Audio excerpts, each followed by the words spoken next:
भारत ने मचाया 193 देशों में तहलका। अब हर साल बनेंगे 300 परमाणु रिएक्टर। अमेरिका हैरान। दोस्तों, पूरी दुनिया ईरान, इजराइल और अमेरिका के बीच चले जंग के सीज फायर में व्यस्त थी। ठीक उसी वक्त भारत ने एक ऐसा कारनामा कर दिखाया है जिसने पश्चिमी देशों से लेकर हमारे पड़ोसियों तक की रातों की नींद हमेशा हमेशा के लिए उड़ा दी है। आप खुद सोचिए, जब दुनिया का पूरा मीडिया इस बात पर डिबेट कर रहा था कि मिडिल ईस्ट में अब आगे क्या होगा, तेल के दाम कितने बढ़ेंगे और कितना अमेरिका का अगला कदम क्या होगा, उसी भारी शोर शराबे के बीच हमारे भारतीय वैज्ञानिकों ने खामोशी से अपनी लैब के अंदर एक ऐसी ऐतिहासिक और जादुई सफलता हासिल कर ली है जिसे देखकर सरहद पार पाकिस्तान के रक्षा विशेषज्ञों की होश पूरी तरह से फाख्ता हो गए हैं। जी हां, हाल ही में जब प्रधानमंत्री नरेंद्र मोदी जी ने देश के सामने आकर यह गर्व भरी जानकारी दी कि तमिलनाडु के कलमपक्कम में हमारे पूरी तरह से स्वदेशी प्रोटोटाइप फर्स्ट ब्रीड रिएक्टर यानी PFBR ने क्रिटिकलिटी हासिल कर ली है, यानी यह भट्टी अब पूरी तरह से एक्टिव होकर काम करने लगी है, तो इसे सुनकर दुनिया भर के बड़े बड़े वैज्ञानिकों ने दांतों तले उंगलियां दबा ली। पूरी दुनिया से भारत को बधाई मिलने लगी, क्योंकि यह भारत की न्यूक्लियर एनर्जी के सफर का एक बहुत बड़ा और असंभव सा लगने वाला मील का पत्थर है। और आपको बता दूं दोस्तों कि हमारी इस कामयाबी की गूंज सिर्फ पाकिस्तान के इस्लामाबाद में एक खौफनाक भूकंप की तरह महसूस नहीं की गई है, बल्कि वहां की सेना, वहां के जनरल और वहां के रक्षा सलाहकार अपनी छाती पीट रहे हैं। पाकिस्तान के स्ट्रेटेजिक महकमे में जितने भी बड़े बड़े अधिकारी बैठे रहते हैं, उन्होंने खुलेआम चिल्लाना शुरू कर दिया है कि भारत इस रिएक्टर की आड़ में सिर्फ बिजली नहीं बनाएगा, बल्कि अपने परमाणु बम बनाने की क्षमता को इस कदर बढ़ा लेगा कि पाकिस्तान का वजूद ही खतरे में पड़ जाए। तो चलिए, आज के इस धमाकेदार वीडियो में मैं आपको भारत की इस परमाणु क्रांति की पूरी इनसाइड स्टोरी विस्तार से समझाऊंगा। लेकिन वीडियो में आगे जाने से पहले अगर आप भी भारत की इस बुलंद कूटनीतिक और हमारे वैज्ञानिकों को सलाम करना चाहते हैं तो इस वीडियो को लाइक करके कमेंट बॉक्स में जय हिंद जरूर लिखें। याद रहे, जय हिंद कहना हम सब के लिए गर्व की बात है। दोस्तों, पाकिस्तान के नीति निर्माताओं की हवा आज इसलिए टाइट होने लगी है क्योंकि उन्हें भारत का वो साइलेंट प्लान समझ में आ गया है जो किसी भी देश के पसीने छुड़ाने के लिए काफ़ी है। उनका यह डर कोई हवाई की बात नहीं है दोस्तों, बल्कि इसके पीछे हथियारों और प्लूटोनियम का वो खौफनाक गणित छुपा हुआ है जिसे आज तक आम जनता की नज़रों से दूर रखा गया था। देखिए, बात सिर्फ एक परमाणु रिएक्टर के चालू होने की नहीं है। अगर बिजली बन रही है तो पाकिस्तान को इतनी मिर्ची नहीं लगनी चाहिए। असली खेल तो उस खौफनाक मटेरियल का है जो इस जादुई भट्टी के जलने के बाद भारी मात्रा में बाहर निकलने वाला है, जिसे विज्ञान की भाषा में वेपन ग्रेड प्लूटोनियम या वेपन ग्रेड यूरेनियम कहा जाता है। दोस्तों, ये कोई आम चीज़ नहीं है। ये जो वेपन ग्रेड यूरेनियम है, ये कोई आम चीज़ नहीं है, बल्कि यह साक्षात एक ऐसा चीज़ है जिसे दुनिया के सबसे खतरनाक और महाविनाशक परमाणु बम तैयार किए जाते हैं। आपने देखा ईरान और अमेरिका के युद्ध में कि अमेरिका बार बार यही जिद लगाता रह गया कि जितने भी उसके वेपन ग्रेड यूरेनियम है वो अमेरिका को सौंपे। और ईरान भी जानता था, अच्छे से समझता था कि अगर उसने ये चीज़ सौंप दिया तो ईरान का जो डर है अमेरिका के दिल में वो पूरी तरीके से ख़त्म हो जाएगा, अमेरिका उस पर हावी हो जाएगा। और इसीलिए वेपन ग्रेड प्लूटोनियम या फिर वेपन ग्रेड यूरेनियम को इतना खतरनाक माना जाता है। इसी से ही परमाणु बम तैयार किए जाते हैं।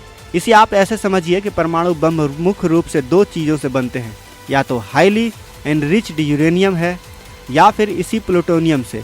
आपको बता दो कि यूरेनियम अगर बंदूक की गोली है तो प्लूटोनियम सीधे तोप का गोला है। प्लूटोनियम से बने बम साइज में तो बहुत छोटे होते हैं, जिसे मिसाइल के आगे आसानी से फिट किया जा सकता है, लेकिन इनके बाद जो तबाही मचती है वो यूरेनियम वाले बमों से कई गुना ज़्यादा खौफनाक होती है। इसीलिए इन हथियारों को बहुत ही ज़्यादा खतरनाक और घातक माना जाता है। अब जरा पाकिस्तानी डिफेंस एक्सपर्ट का वो कैलकुलेशन सुनिए जिसने उनकी सेना का खून सुखा दिया है। उनके जो बड़े बड़े रक्षा सलाहकार, उनका कहना है कि भारत अभी भी अपने पुराने सिस्टम से हर साल सिर्फ 24 से 26 किलोग्राम वेपन ग्रेड प्लूटोनियम का ही उत्पादन कर रहा था, जिसमें भी पाकिस्तान की हालत खराब रहती थी। लेकिन कलमपक्कम का यह 5000 मेगावाट वाला फास्ट ब्रीड रिएक्टर जैसे ही अपनी 100% क्षमता पर काम करना शुरू करेगा, भारत सालाना प्लूटोनियम उत्पादन 26 किलोग्राम से सीधा छलांग मारकर 170 किलोग्राम तक पहुंच जाएगा। लेकिन पिक्चर अभी बाकी है। पाकिस्तान की खुफिया एजेंसियों का मानना है कि भारत यहीं रुकने वाला नहीं है, बल्कि भारत का मास्टर प्लान ऐसे ही 5 और नए फास्ट ब्रीड रिएक्टर तैयार करना है। जब ये सारे रिएक्टर एक साथ आग उगलना शुरू कर देंगे यानी चालू हो जाएंगे तो भारत की प्लूटोनियम बनाने की क्षमता 921 किलोग्राम प्रति वर्ष के पार पहुंच जाएगी। अब इसका सीधा सा देसी गणित समझिए।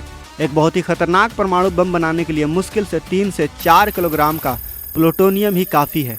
अगर भारत के गोदामों में हर साल 900 किलो से ज़्यादा प्लूटोनियम आने लगा तो इसका मतलब है कि भारत के पास हर साल 300 नए परमाणु बम बनाने की फौलादी ताकत आ जाएगी।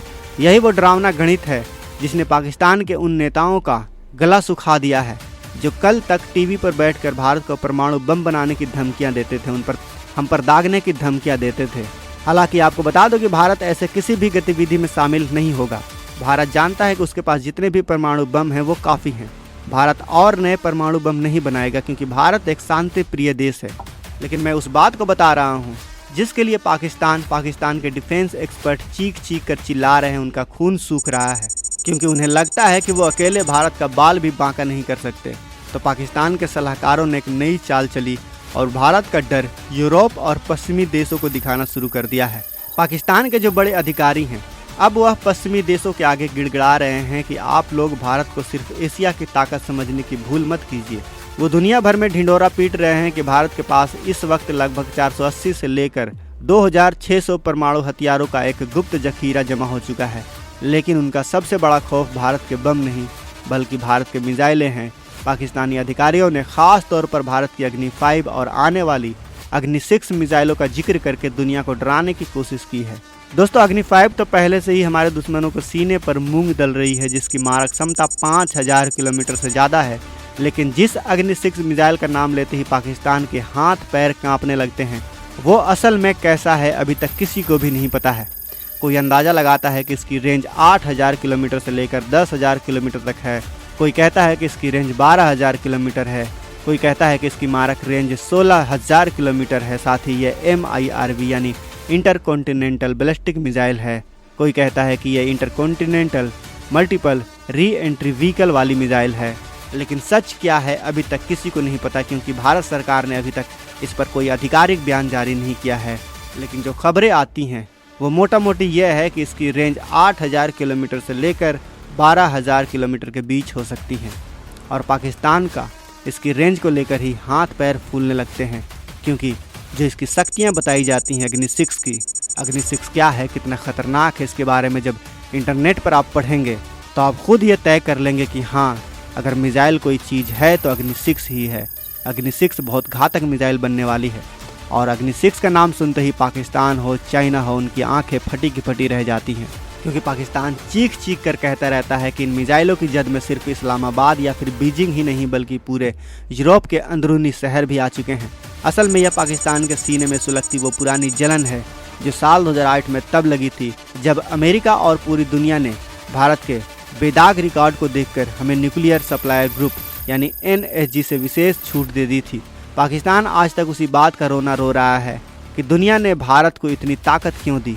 लेकिन सच तो यह है कि दुनिया जानती है कि भारत के हथियार किसी को डराने के लिए नहीं बल्कि पाकिस्तान जैसे आतंकियों को, पाकिस्तान जैसे बेलगाम आतंकियों को उनके हद में रहने के लिए है। और यही वजह है कि भारत के पास जब इतने सारे, और जैसा कि हमने आगे जाना कि भारत के पास अब और भी कई तरह के परमाणु रिएक्टर बनने वाले हैं। भारत ने एक नया परमाणु रिएक्टर बनाकर पूरी तरीके से तैयार कर लिया है और 3 और बनने वाले हैं जिससे वेपन ग्रेड यूरेनियम हमें हासिल होगा।